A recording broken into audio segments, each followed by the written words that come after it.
Nous l'avons tous attendu, elle est finalement là, la saison sèche. Ça y est, nous y sommes. Et la saison sèche ne vient pas qu'avec le bonheur. Ça veut dire qu'il n'y aura pas de pluie, là on le sait, c'est une certitude. Mais la saison sèche rime aussi avec certaines maladies dites saisonnières. Comment y faire face? Faut-il changer d'habillement? Faut-il, je sais pas, changer d'aliment? Point d'interrogation, on posera toutes ces questions à notre expert qui est avec nous dans ce studio, sur ce plateau d'ailleurs. Et on va parler, c'est vrai, des précautions à prendre, mais on parlera aussi d'un insecte qui nous embête aussi un tout petit peu. Je cite pas son nom à tout à l'heure.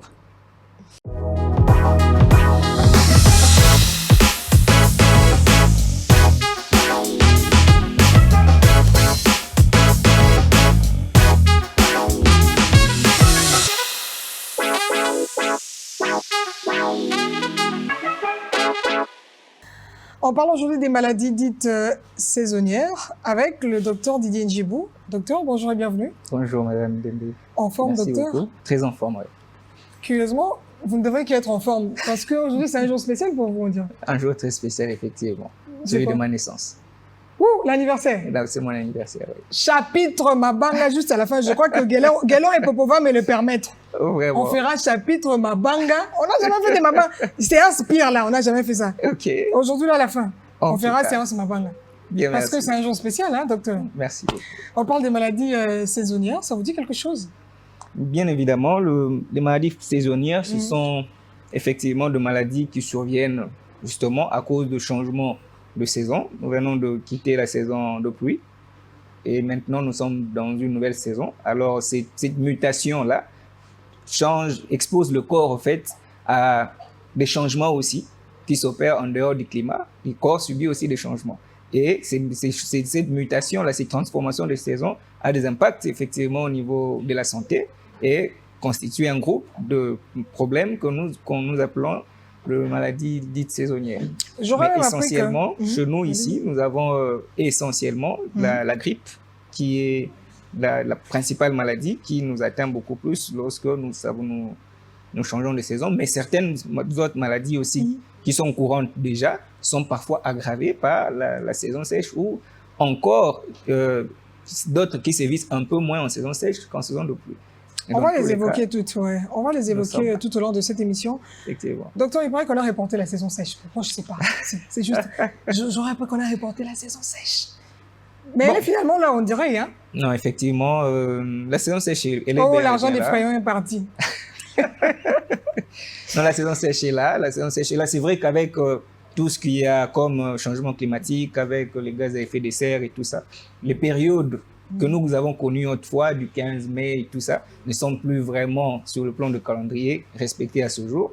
Mais nous sommes déjà en pleine période de saison sèche. Alors pourquoi ces maladies surviennent seulement pendant la saison sèche? Bon, je ne sais pas si c'est une maladie à l'occasion de la saison de pluie. Il y a des maladies pluvieuses en griffe. Effectivement, il y a des maladies. Il y a des maladies qui, les conditions météorologiques créent des conditions favorables à la survenue de certaines maladies. Par exemple, ça c'est pendant la pluie. Pendant la pluie. Ok. Pendant la saison sèche, il pleut moins. Bien évidemment, il pleut presque pas. Et l'atmosphère est modifiée. Alors, cette modification de l'atmosphère, d'une sécheresse qui s'installe, nous amène aussi, au niveau de notre corps, à subir des changements. Par exemple, si je peux prendre un exemple, c'est que pendant la saison de pluie, il fait certes chaud, mais il y a une alternance avec la pluie qui tend à humidifier un peu l'air que nous respirons et tout. Alors qu'en saison sèche, quand il pleut moins, il y a une accumulation de la poussière, par exemple, Or, cette poussière peut constituer un facteur surajouté par rapport à ce que nous vivons habituellement en saison sèche, en saison de pluie. Donc, ce qui pourrait constituer donc un facteur allergique, par exemple, où nous pouvons avoir les rhinites allergiques avec le rhume et tout, et le grippe, ainsi de suite. Donc, il y a effectivement moins de vapeur pendant cette période-là. Donc, toutes ces conditions, en fait, réunies, nous exposent à faire certaines maladies dites saisonnières. Est-ce que ces maladies sont latentes? Genre, on vit avec elles dans l'organisme et elles n'attendent que la saison sèche pour se manifester?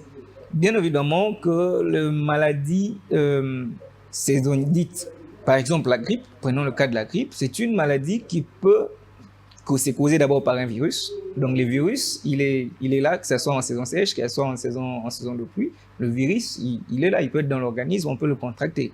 Mais seulement, la manifestation est beaucoup plus importante pendant la saison sèche plutôt que la saison de pluie à cause des conditions, justement, du milieu.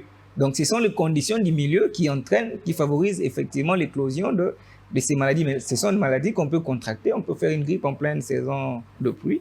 Même quand il a plu, on peut attraper un rhume et tout en pleine saison de pluie à cause du froid et tout. Mais l'un des facteurs, donc, il y a en dehors de la sécheresse dont je parlais, il y a effectivement le froid aussi. Donc, plus il fait froid, plus le corps essaye de gérer l'atmosphère, son atmosphère intérieure, pour essayer de nous équilibrer. Parce que tout le corps fonctionne sur base d'un équilibre. Un équilibre intérieur et extérieur. Donc, c'est cet équilibre-là qui est perturbé lorsque nous sommes dans une période de changement climatique ou de changement de saison. Donc, voilà, cet équilibre-là, lorsqu'il est rompu, vous pouvez avoir l'éclosion de certaines maladies, notamment la virulence de la grippe, par exemple, pour ne parler que d'elle, qui se manifeste beaucoup plus pendant cette période, à cause de conditions. Donc, c'est beaucoup plus les conditions liées à l'environnement, plutôt que la propre virulence de germes par rapport à l'organisme. Très bien. Donc, on retient ces quelques facteurs-là. Ce sont les principaux facteurs. Effectivement. Donc, on a compris d'où viennent ces maladies dites saisonnières. Vous avez cité la grippe. Il y a encore d'autres maladies? Bon, dans notre contexte, dans nos climats tropicaux, nous avons beaucoup plus en cette saison la grippe. C'est vraiment celle qui est fréquente. Mais d'autres maladies ne s'expriment pas tellement. Ils ne dépendent pas vraiment de la saison. Par exemple, en saison de pluie, il y a beaucoup plus d'humidité, il y a beaucoup plus de l'eau, par exemple, stagnante et tout ça qui peuvent être des facteurs favorisant pour la pullulation de certains insectes et tout ça qui ont tendance à nous contaminer. Bon, on pourra croire pendant une période que voilà, on pourrait avoir beaucoup plus de paludisme, par exemple, pour ne citer que le paludisme, qui pourrait beaucoup plus nous intéresser en saison de pluie qu'en saison sèche. Mais les symptômes, la manifestation des maladies dites saisonnières, grippe et autres, qui se manifestent un peu comme les autres maladies qui sévissent en saison de pluie, ça peut nous amener à prêter confusion. Mais ces maladies ne disparaissent pas. Parfois, c'est aggravé même par la survenue de maladies saisonnières. Et la présence de deux maladies est beaucoup plus grave, par exemple, par rapport à la présence d'une seule maladie. Très bien. On va s'intéresser à une seule maladie seulement, sur une seule maladie, la grippe. Oui. C'est quoi la grippe, docteur? Est-ce que c'est la malaria ou bien c'est la grippe seulement? Effectivement, la grippe, c'est une infection. C'est une infection virale causée par un virus que nous appelons le virus de la grippe.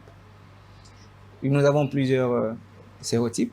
Nous avons le virus de la grippe de type A, de type B et ainsi de suite. Mais seulement ce qui nous intéresse, c'est qu'il y a un caractère qui implique l'homme, qui infecte l'homme. C'est beaucoup plus la grippe du groupe A et du groupe B. Le groupe B infectant l'homme le plus souvent exclusivement l'homme, mais la grippe du type A qui est plus dangereuse parce qu'en ce sens qu'elle peut être transmise, certains sous-sérotypes peuvent être transmises par des animaux. On en a eu à parler à une certaine période des grippes aviaires transmises par les volailles et tout ça. Ouais. Donc, ce sont des grippes, des virus de grippe qui peuvent être transmis à l'homme par des animaux. Alors, bref, c'est une maladie virale, c'est ce que nous pouvons retenir. Et comme étant une maladie virale, elle cause donc une infection dans l'organisme et le corps va essayer de réagir pour essayer de contenir cette infection en mettant en place tous les mécanismes complexes que le corps, le génie créateur a placés dans notre corps. Mais lorsque ces mécanismes-là sont dépassés, c'est là que nous voyons apparaître des symptômes de la maladie. Et en quoi ça se diffère de la malaria, du palu?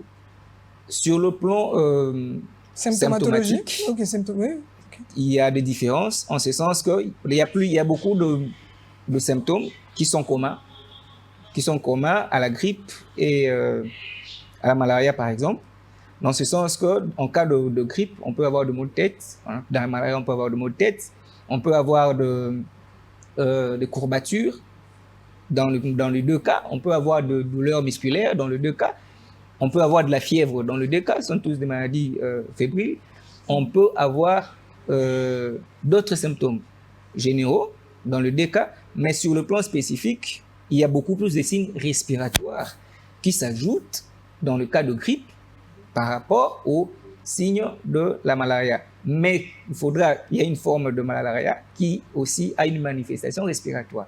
C'est la malaria grave, paludisme grave, forme respiratoire, que nous n'allons pas évoquer ici. Elle se manifeste de manière brutale dans un contexte de malaria, de fièvre, confirmé par un test de malaria, avec des complications. Donc là, c'est au stade de complications. Mais dans la grippe saisonnière, par exemple, nous avons, en tout début, vous avez des rhumes, une inflammation du nez, un nez qui coule, donc un écoulement nasal. Vous pouvez avoir le nez bouché, une congestion nasale. Vous pouvez avoir la toux, qui est souvent associée dans le cas de grippe. Vous pouvez avoir une toux qui peut être une toux sèche ou être une toux grasse ou productive, donc avec expectoration, crachat et tout. Vous avez ça. Vous pouvez avoir, ce sont des signes en rapport avec les voies respiratoires supérieures, mais vous pouvez avoir également des éternuements, qui est aussi un des signes d'infection des voies respiratoires supérieures. Mais en dehors de cela, dans les phases parfois avancées de complications, on peut avoir même des difficultés respiratoires qui peuvent apparaître. Et on peut le confondre aussi, les différencier avec la Covid. C'est pas Covid. Covid, saison 1, saison 2 épisode. Effectivement, on peut la confondre avec la Covid. Certes, ce sont tous des maladies qui atteignent le même partie du corps, en fait. Par exemple, dans le cas de grippe ou dans le cas de Covid, mais les manifestations, la sévérité de manifestation est un peu différente avec le temps d'incubation même de ces maladies-là. Et bien évidemment, il y a l'exposition, le contact avec quelqu'un qui a été atteint de Covid ou de grippe par rapport, par exemple, à la malaria où on n'a pas besoin d'un contact particulier pour pouvoir l'attraper, d'autant plus que c'est véhiculé par une moustique. Très bien. En tout cas, on a noté, et aujourd'hui, c'est plus des conseils pratiques. Hein. On va entamer la pratique parce que on se pose la question, qu'est-ce qu'on doit faire exactement? Comment y faire face? Alors, on parle de la grippe. Oui. On commence par le traitement curatif, préventif. C'est mieux, hein? Ouais, préventif, très bien. Alors, qu'est-ce qu'on doit faire pour, si pas prévenir, essayer de contrôler. Essayer de tenter de limiter les dégâts. Limiter les dégâts, effectivement. Dans le volet préventif, c'est qu'il s'agit de mesures mises ensemble pour essayer de limiter la propagation de la maladie et aussi de l'éviter. Alors, déjà, il faudrait savoir que nous sommes dans un contexte de changement de saison. Il fait plus froid, bien qu'avec le changement climatique et tout ça, on ne constate pas vraiment les saisons sèches comme nous quand nous étions encore enfants. Quand c'était la saison sèche, on ne sortait pas dehors. Mais là, il y a quand même le froid qui est là. Alors, il faudra tenir compte de comment s'habiller, par exemple. Donc, déjà, soigner le style vestimentaire, ça veut dire s'habiller chaudement.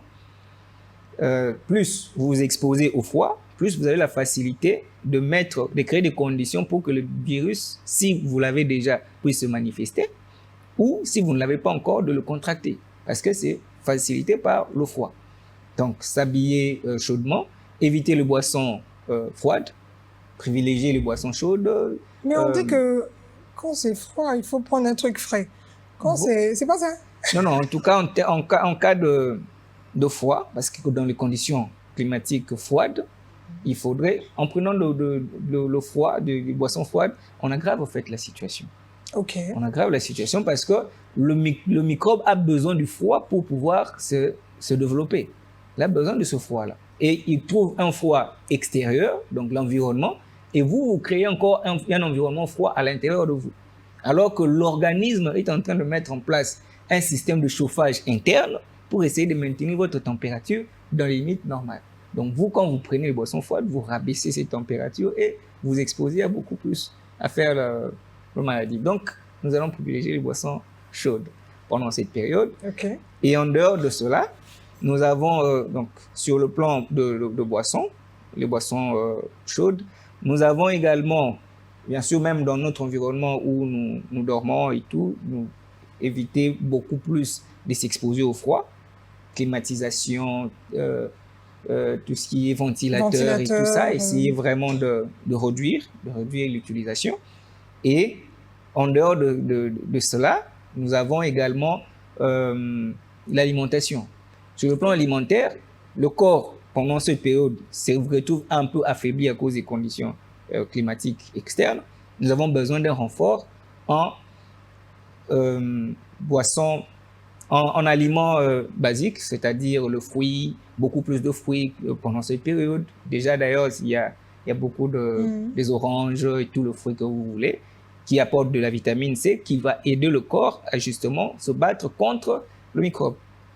Donc en renforçant votre immunité, vous avez besoin de vitamine C. Vous avez besoin de beaucoup de fruits, en dehors de vitamine C et tout ce qui va avec. Vous avez besoin de fruits, vous avez besoin de beaucoup de légumes pour essayer de contrebalancer cela. Bien sûr, et puis du poisson qui constitue ensemble la meilleure alimentation. En dehors des féculents, tout ce que nous avons comme foufou, riz et consorts, vous mangez de cette façon-là.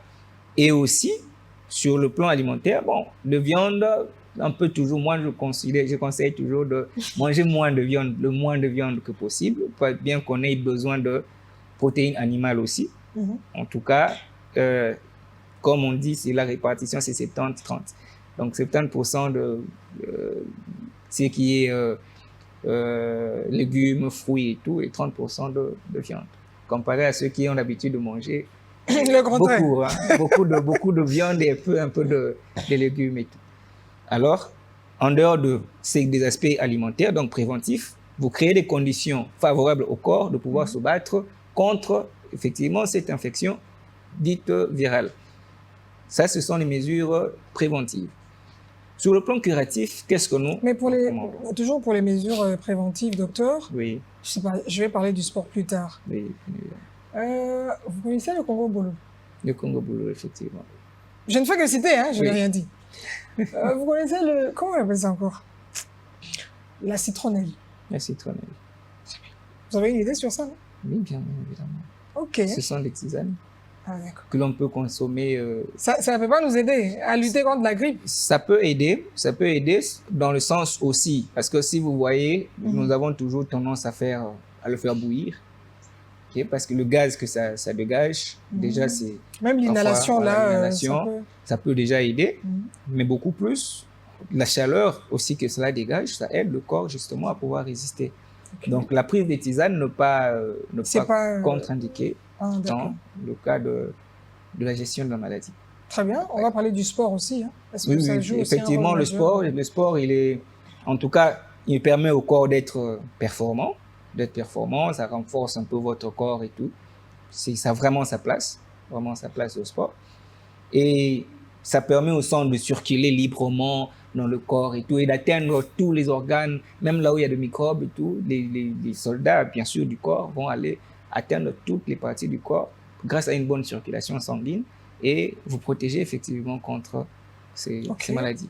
Y a-t-il des mesures préventives, je vais dire adaptées, à une certaine catégorie de personnes. Je cite les personnes de troisième âge ou encore les femmes enceintes.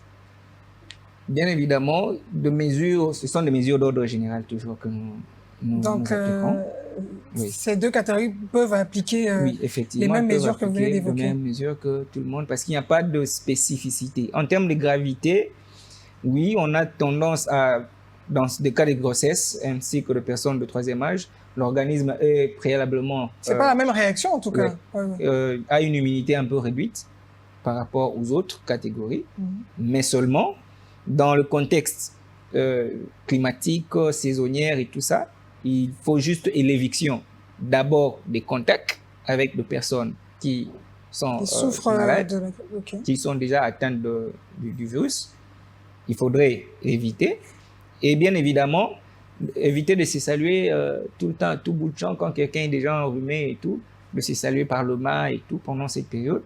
Étant le virus étant beaucoup plus respiratoire, il se transmet souvent à travers les expectorations, les éternuements et tout.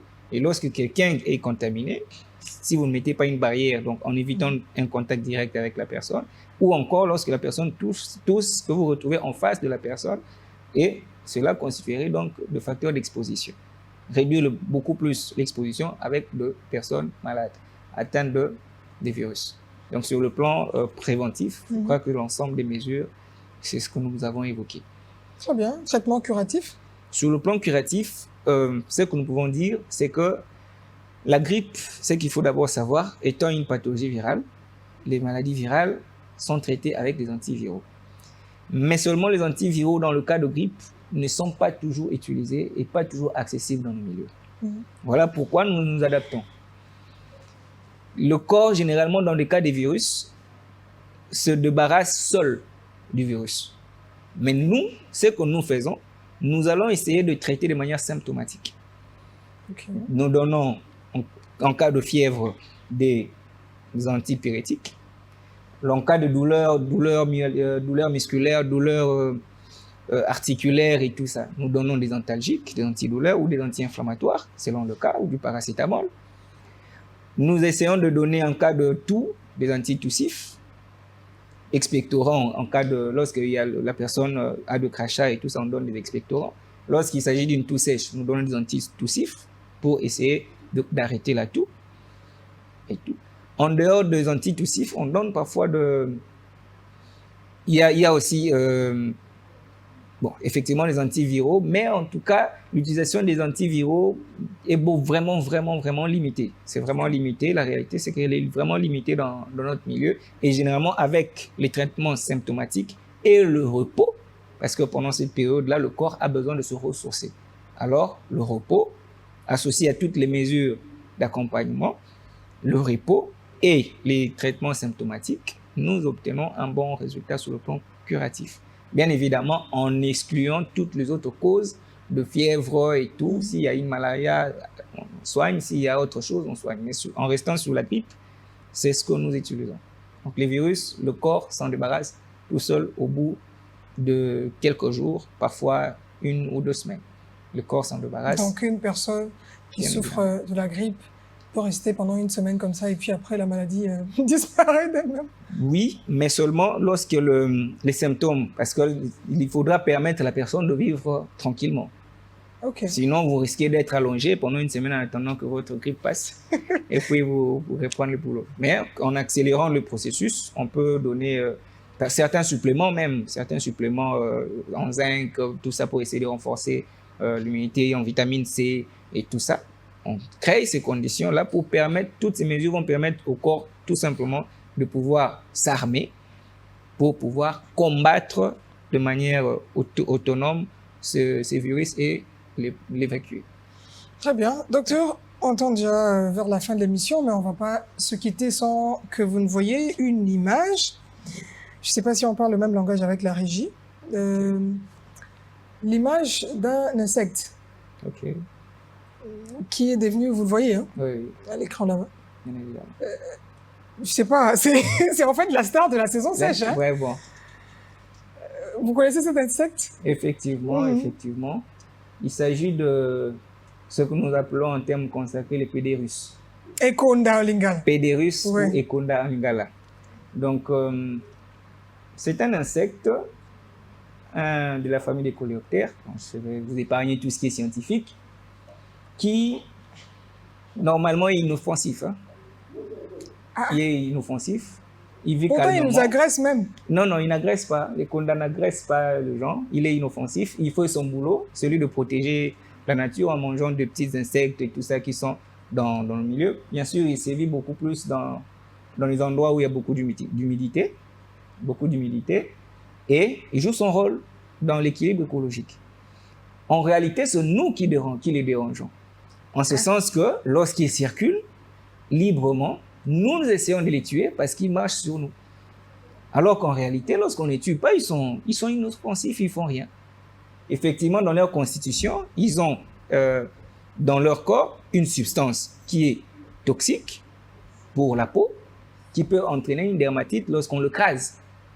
Lorsqu'on l'écrase sur notre peau, cette substance-là va vous faire une irritation au niveau de la peau.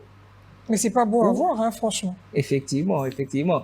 Ou encore, lorsque ça vous prend dans l'œil, ça peut vous faire même une conjonctivite, tout ça. Parce qu'il y a de ce genre, ça peut donner des irritations. Mais lorsqu'il circule librement là, il ne cause aucun problème. Il n'a jamais dérangé quelqu'un. Non, mais s'il entre dans mon corps, je suis obligé de...